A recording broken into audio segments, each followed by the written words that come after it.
તો ગુજરાતમાં જે પબ્લિક એક્ઝામ્સ છે ને એનું આખું ભવિષ્ય હવે બદલાવા જઈ રહ્યું છે. એક નવો કાયદો અમલમાં આવ્યો છે, ગુજરાત પરીક્ષા અધિનિયમ 2023. ચાલો આ શું છે અને એની વિદ્યાર્થીઓ પર શું અસર થશે એને જરા વિગતમાં સમજીએ. જરા વિચારો, દરેક વિદ્યાર્થીને એકદમ ફેર એટલે કે નિષ્પક્ષ પરીક્ષા મળે એના માટે શું કરવું જોઈએ? આ એક એવો સવાલ છે જે લાખો વિદ્યાર્થીઓ અને એમના વાલીઓના મનમાં સતત ઘૂમતો રહે છે. અને વાત સાચી પણ છે, જ્યારે પરીક્ષાઓ આટલી મહત્વની હોય ત્યારે એની પ્રામાણિકતા જાળવી રાખવી એ સૌથી મોટો પડકાર છે.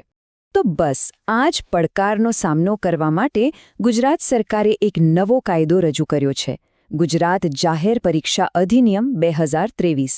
પણ સવાલ એ છે કે શું આ કાયદો ખરેખર પરીક્ષામાં થતી ગેરરીતિઓને રોકી શકશે? ચાલો એની મુખ્ય જોગવાઈઓ પર એક નજર કરીએ. આ કાયદાને તમે પરીક્ષાઓ માટેની એક નવી ઢાલ સમજી શકો છો. એનો મુખ્ય હેતુ એકદમ સીધો અને સ્પષ્ટ છે, પરીક્ષાની પ્રક્રિયામાં કોઈપણ પ્રકારની ગેરરીતિ થતી અટકાવવી અને વિદ્યાર્થીઓના ભવિષ્યને સુરક્ષિત રાખવું. અને હા, આ ખાલી ધોરણ 10 કે 12ની બોર્ડની પરીક્ષાઓ માટે જ નથી.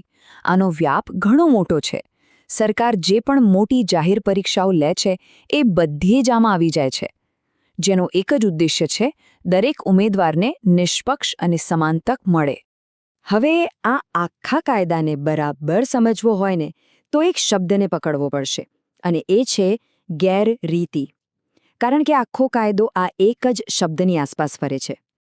જો આ સ્ક્રીન પર જે દેખાય છે એ સીધું કાયદામાંથી જ લીધેલું છે. આ કલમ 2 છે જેમાં ગેરરીતિની સત્તાવાર વ્યાખ્યા છે. હવે આ કાયદાકીય ભાષા થોડી અઘરી લાગી શકે, એટલે ચાલો એને એકદમ સરળ શબ્દોમાં સમજીએ. તો સાવ સાદી ભાષામાં કહીએ તો ગેરરીતિ એટલે શું?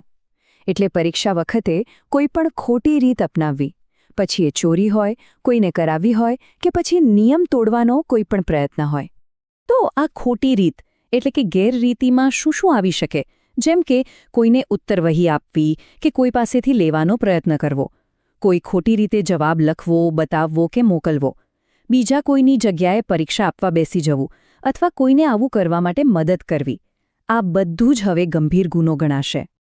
ઓકે, તો આપણે ગેરરીતિ શું છે એ તો સમજી લીધું, પણ આ નિયમો કોને લાગુ પડશે?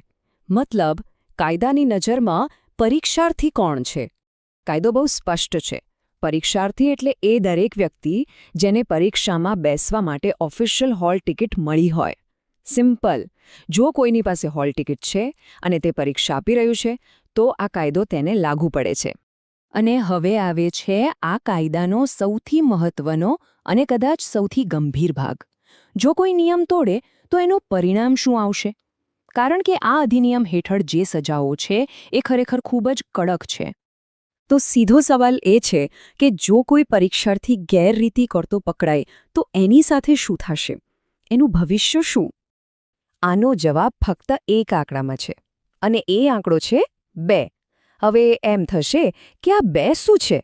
પણ આ નાનો લાગતો આંકડો કોઈ પણ વિદ્યાર્થીની કારકિર્દી પર બહુ મોટી અસર કરી શકે છે. આનો મતલબ છે પૂરા 2 વર્ષ માટે કોઈ પણ જાહેર પરીક્ષામાંથી બાન. એટલે કે ગેરરીતિમાં પકડાયા તો આગામી 2 વર્ષ સુધી કોઈ પણ સરકારી પરીક્ષા નહીં આપી શકો. કારકિર્દીના 2 કિંમતી વર્ષ સીધા જ જતા રહેશે. અને એક વાત ખાસ યાદ રાખવા જેવી છે, આ સજા ખાલી ચોરી કરનારાઓ માટે જ નથી. જો કોઈ બીજાની જગ્યાએ પરીક્ષા આપવા બેઠું હોય, એટલે કે ડમી ઉમેદવાર તરીકે પકડાય તો એને પણ આ જ સજા થશે, 2 વર્ષનો બાન. આ મામલે કાયદો કોઈ છૂટછાટ નથી આપતો. તો આટલી બધી કડક સજાઓ અને નિયમો પછી સવાલ એ થાય કે આ કાયદાનો અંતિમ ધ્યેય શું છે? શું તે માત્ર ડરાવવા માટે છે? ના, આ કાયદાનું મુખ્ય મિશન છે જે લોકો સાચે જ મહેનત કરે છે એમની મહેનત અને એમની યોગ્યતાનું રક્ષણ કરવું, એ સુનિશ્ચિત કરવું કે સિસ્ટમમાં પ્રામાણિકતાનું જ મહત્વ રહે.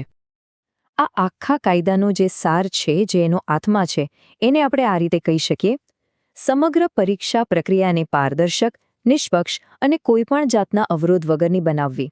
પણ અંતે એક મોટો સવાલ આપણી સામે આવીને ઊભો રહે છે.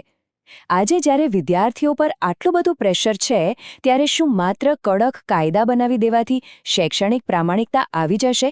શું એક સંસ્કૃતિનું નિર્માણ થઈ શકશે આ એક એવો સવાલ છે જેનો જવાબ કદાચ આપણે સૌએ સાથે મળીને શોધવાનો છે.